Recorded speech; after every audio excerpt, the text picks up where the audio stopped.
Espiritu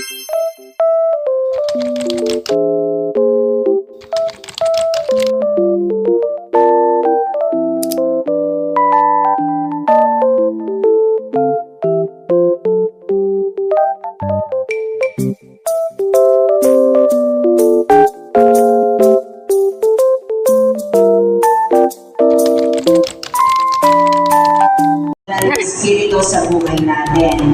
No? Kasi kapag tinanggap mo na si Jesus, gaya ko preaching kanina, pag tinanggap mo na si Jesus sa buhay mo, tinanggap mo na rin ang banal na Espiritu.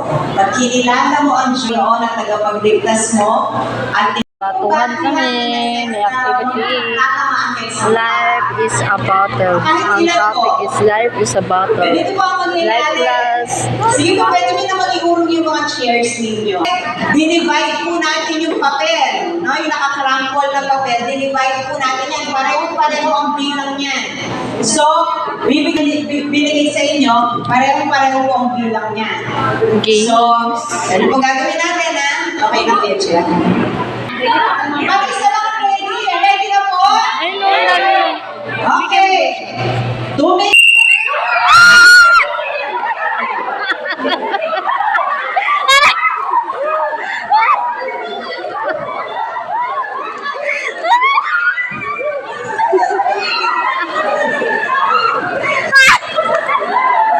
Yan, siguraduhin niyo po hanggang dito sa line na to.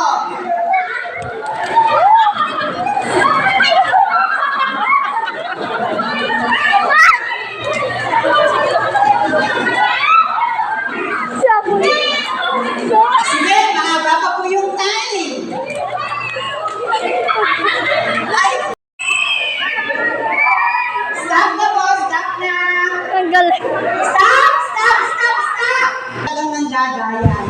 After na nagbatuhan ng mga papel, tignan niyo naman yung little boy ko. Nakikiagawan na rin siya. Ang cute, diba? Tignan niyo maglakad. Ang cute. Parang malaking tao na nga. Parang binata. Tignan niyo, kinuha niya pa yung bag at saka yung tumbler. Nabuhat niya. Napakagaling-galing. Life class nga po pala yan. After the service of the mass, meron kami life class. It's about God. So, week 5 na ata kami dito o week 4. Yan. Dito kami nagda-life class sa church after ng mass dahil nga wala kaming place. So, dito na lang namin inano. And then, ayan po, napakasaya kasi syempre at least alam ako ng mga salita tungkol sa Panginoon at natututo din ako ng mga Bible kasi di talaga ako marunong magbasa tungkol sa Bible. At least, di ba, dito sa church, meron siyang ganyan. At napakabait nga ng teacher namin na si Ma'am Faith. Shout out po sa iyo, napakabait po niya. Yan, makinig lang po kayo. Samahan niyo lang po ako. Makinig tayo, Kamarites. At sa panahon, sa time po natin ngayon, sa lugar nila, wala ni isang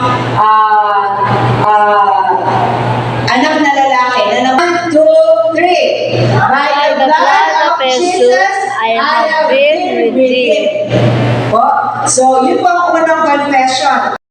May pa-games na naman at isa na naman ako nakasali sa games. Yan yung pinakamasaya sa life class.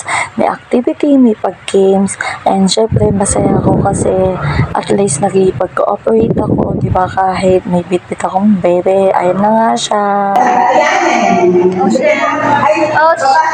Are you sleeping? What? Are you sleeping?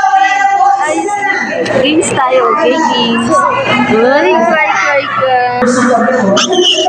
Syempre, may nakuha na naman akong chocolate, rice. At dito na lang po nagtatapos. Thank you!